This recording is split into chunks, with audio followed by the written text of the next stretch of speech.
This channel does not promote any violent, harmful, or illegal activities. All content provided by this channel is meant for an educational purpose only.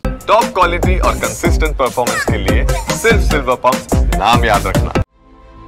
ফেব্রুয়ারি থেকে জুনের মধ্যে 100 basis point repo rate কমিয়েছে reserve bank, ফলে কমেছে home লোনের সুদের হার। একই সঙ্গে আরবিআই এর পরিবর্তিত মানিটারি পলিসির কারণে কমেছে একাধিক বাণিজ্যিক ব্যাংক ও স্মল ফাইন্যান্স ব্যাংকের ফিক্সড ডিপোজিট বা রেকারিং ডিপোজিটের সুদের হার। কিন্তু এই সংস্থাগুলো সেই তুলনায় একটি বেশি সুদ দিচ্ছে আজকের দিনে। এই এনবিএফসি 39 মাসের ও 45 মাসের ফিক্সড ডিপোজিটে 7.65% সুদ দেয়। এই সুদের হার প্রযোজ্য হয়েছে এই বছরের 19 মে থেকে। প্রথম 3 মাস এই ডিপোজিট ভাঙা যাবে না, তারপর সামান্য পেনাল্টি দিয়ে প্রয়োজনে টাকা তোলা যেতে পারে। বাজাজ ফিনসার্ভ 12 থেকে 60 মাসের ফিক্সড ডিপোজিটে প্রবীণ নাগরিকদের 7.30% সুদ দেয় বাজাজ ফিনসার্ভ। সাধারণ মানুষের জন্য সুদের হার 6.95%।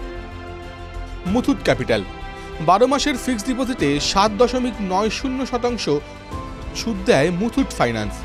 24 মাসের জন্য হলে 8.70% এবং 36 মাসের ফিক্সড ডিপোজিটে 9.10% আর 48 বা 60 মাসের ফিক্সড ডিপোজিটে 8.90% সুদ দেয় মুথুট ফাইন্যান্স।